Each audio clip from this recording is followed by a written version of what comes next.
광장도 거의 텅 비어 있었다. 햇볕만이 눈부시게 그 광장 위에서 꿇고 있었고 그 눈부신 햇볕 속에서 정적 속에서 개 2마리가 혀를 빼물고 교미를 하고 있었다. 저녁 식사를 하기 조금 전에 나는 낮잠에서 깨어나서 신문지국들이 몰려있는 거리로 갔다. 이모님 댁에서는 신문을 구독하고 있지 않았다. 그렇지만 신문은 도회인이 누구나 그렇듯이 이제 내 생활의 일부로서 내 하루의 시작과 끝을 맡아보고 있었던 것이다. 내가 찾아간 신문지국에 나는 이모님 댁의 주소와 약도를 그려주고 나왔다. 밖으로 나올 때 나는 내 등 뒤에서 지국 안에 있던 사람들이 그들끼리 무얼하고 수군거리는 소리를 들었다. 아마 나를 알고 있는 사람들이었던 모양이다. 그래. 거만하게 생겼는데 출세했다지. 옛날 폐병. 그런 속삭임 속에서 나는 밖으로 나오면서 은근히 한마디를 기다리고 있었다. 그러나 결국 안녕히 가십시오는 나오지 않고 말았다. 그것이 서울과의 차이점이었다. 그들은 이제 점점 수군거림의 소용돌이 속으로 끌려 들어가고 있으리라. 자기 자신조차 잊어버리면서 나중에 그 소용돌이 밖으로 내던져졌을 때 자기들이 느낄 공허감도 모른다는 듯이 수군거리고 또 수군거리고 있으리라. 바다가 있는 쪽에서 바람이 불어오고 있었다. 몇 시간 전에 버스에서 내릴 때보다 거리는 많이 번잡해졌다. 학생들이 학교에서 돌아오고 있었다. 그들은 책가방이 주체스러운 모양인지 그것을 뱅뱅 돌리기도 하며 어깨너머로 넘겨들기도 하며 두 손으로 껴안기도 하며 혀끝에 침으로써 방울을 만들어서 그것을 입바람으로 훅 불어날리곤 했다. 학교 선생들과 사무소의 직원들도 달그락거리는 빈 도시락을 들고 축 늘어져서 지나가고 있었다. 그러자 나는 이 모든 것이 장난처럼 생각되었다. 학교에 다닌다는 것, 학생들을 가르친다는 것, 사무소에 출근했다가 퇴근한다는 이 모든 것이 실없는 장난이라는 생각이 든 것이다. 사람들이 거기에 매달려서 낑낑댄다는 것이 우습게 생각되었다. 이모 댁으로 돌아와서 저녁을 먹고 있을 때 나는 방문을 받았다. 박이라고 하는 무진중학교의 내 몇 해 후배였다. 한때 독서광이었던 나를 그 후배는 무척 존경하는 눈치였다. 그는 학생 시대의 이른바 문학소년이었던 것이다. 미국의 작가인 피츠제랄드를 좋아한다고 하는 그 후배는 그러나 피츠제랄드의 펜답지 않게 아주 얌전하고 매사해 엄숙하였고 그리고 가난하였다. 신문지국에 있는 제 친구에게서 내려오셨다는 얘기를 들었습니다. 웬일이십니까? 그는 정말 반가워해 주었다. 무진엔 왜 내가 못 올 땐가? 그렇게 대답하며 나는 내 말투가 마음에 거슬렸다. 너무 오랫동안 오시지 않았으니까 그러는 거죠. 제가 군대에서 막 제대했을 때 오시고 이번이 처음이시니까 벌써 한 4년 되는군. 4년 전 나는 내가 격리의 일을 보고 있던 제약회사가 좀 더 큰 다른 회사와 합병되는 바람에 일자리를 잃고 무진으로 내려왔던 것이다. 아니 단지 일자리를 잃었다는 이유만으로 서울을 떠났던 것은 아니다. 동거하고 있던 만 그대로 내 곁에 있어 주었던들 실에 무진행은 없었으리라. 결혼하셨다더군요. 박이 물었다. 자넨. 전 아직. 참, 좋은 대로 장가드셨다고들 하더군요. 그래. 자넨 왜 여태 결혼하지 않고 있나? 자네 금년에 어떻게 되지? 29입니다. 29이라. 9수가 원래 사납다고 하대만 금년엔 어떻게 해보지 그래? 글쎄요. 박은 소년처럼 머리를 긁었다. 4년 전이니까 그 해에 내 나이가 29이었고 희가 내 곁에서 달아나 버릴 무렵에 지금 아내의 전남편이 죽었던 것이다. 무슨 나쁜 일이 있었던 건 아니겠죠? 옛날에 내 무진행의 내용을 다소 알고 있는 박은 그렇게 물었다. 아마 승진이 될 모양인데 며칠 휴가를 얻었지. 잘 되셨군요. 해방 후에 무진중학 출신 중에선 형님이 제일 출세하셨다고들 하고 있어요. 나는 웃었다. 이 형님하고 형님 동기 중에서 조형 하고요. 조란이 나하고 친하게 지내던 애 말인가? 그 형이 재작년엔가 고등고시에 패스해서 지금 여기 세무서장으로 있거든요. 아, 그래? 모르셨어요. 서로 소식이 별로 없었지? 그 애가 옛날엔 여기 세무서에서 직원으로 있었지. 아마. 그거 잘 됐군. 오늘 저녁엔 그 친구에게나 가볼까? 친구 조는 키가 작았고 살결이 검은 편이었다. 그래서 키가 크고 살결이 창백한 나에게 열등감을 느낀다는 얘기를 내게 곧잘 했었다. 옛날에 손금이 나쁘다고 판단받은 소년이 있었다. 그 소년은 자기의 손톱으로 손바닥에 좋은 손금을 파가며 열심히 일했다. 드디어 그 소년은 성공해서 잘 살았다. 조는 이런 얘기에 가장 감격하는 친구였다. 참, 자넨 요즘 뭐라고 있나? 내가 박에게 물었다. 박은 얼굴을 붉히고 잠시 머뭇거리다가 모교에서 교편을 잡고 있다고 그것이 무슨 잘못이라도 되는 것처럼 우물거리며 대답했다. 좋지 않아. 책 읽을 여유가 있으니까 얼마나 좋은가. 난 잡지 한 권 읽을 여유가 없네. 무얼 가르치고 있나?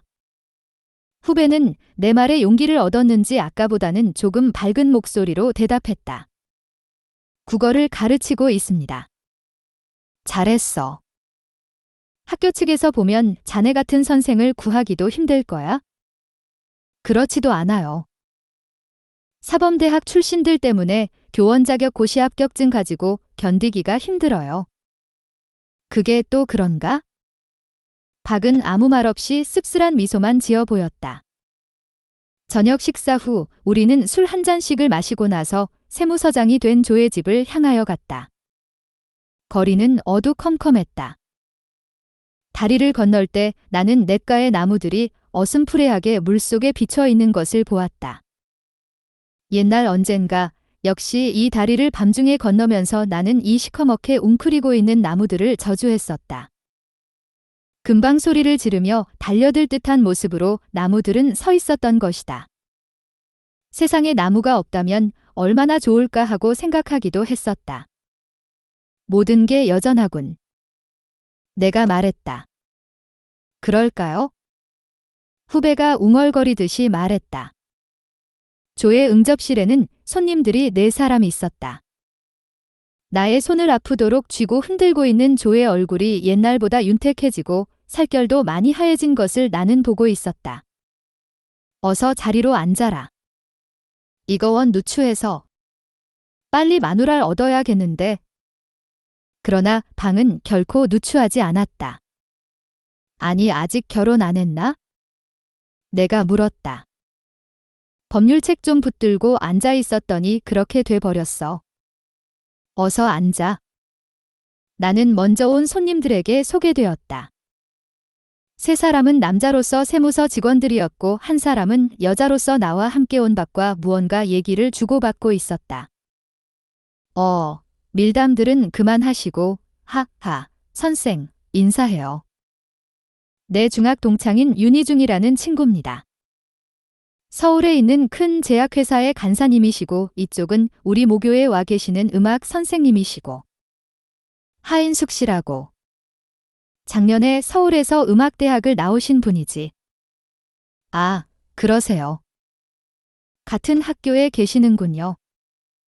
나는 박과 그 여선생을 번갈아 가리키며 여선생에게 말했다. 네. 여선생은 방긋 웃으며 대답했고 내 후배는 고개를 숙여버렸다. 고향이 무진이신가요? 아니에요. 발령이 이곳으로 났기 때문에 저 혼자 와 있는 거예요. 그 여자는 개성 있는 얼굴을 가지고 있었다. 윤곽은 갸름했고 눈이 컸고 얼굴색은 노리끼리했다.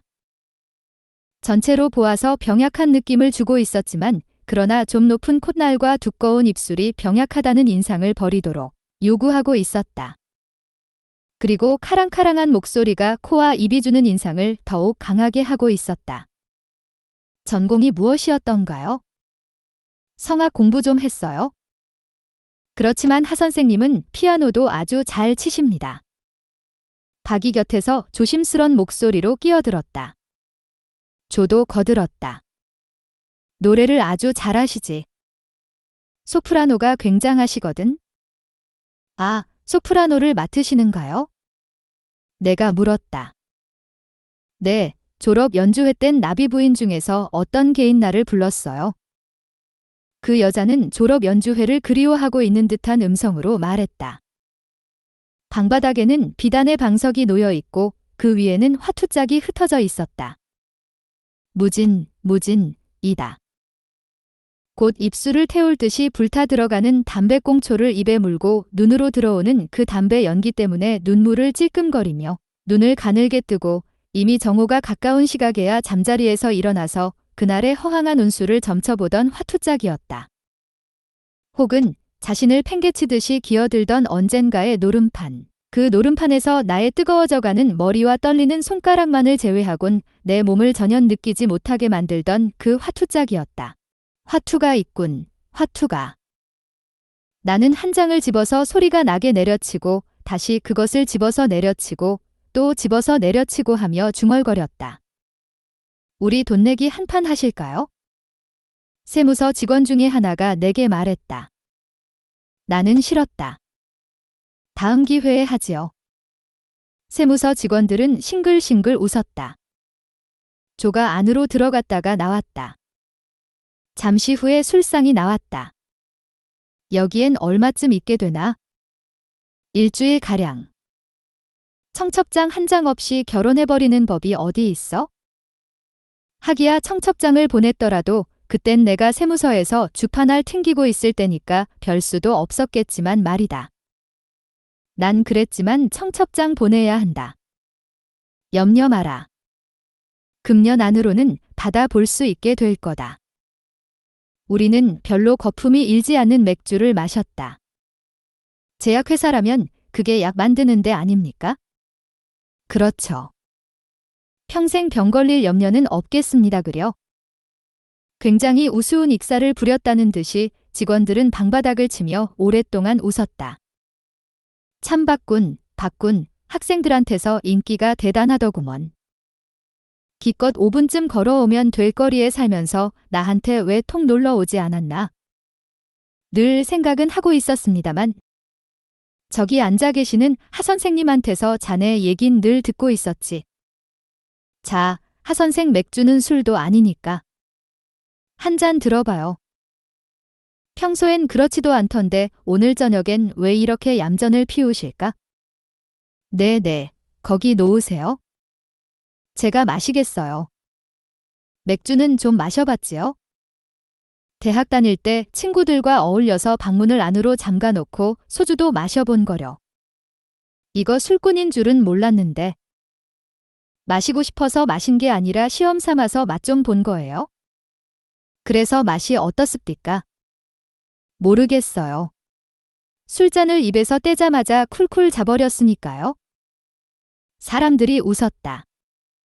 방만이 억지로 웃는 듯 한 웃음이었다. 내가 항상 생각하는 바지만 하 선생님의 좋은 점을 바로 저기에 있거든. 될 수 있으면 얘기를 재미있게 하려고 한다는 점, 바로 그거야. 일부러 재미있게 하려고 하는 게 아니에요.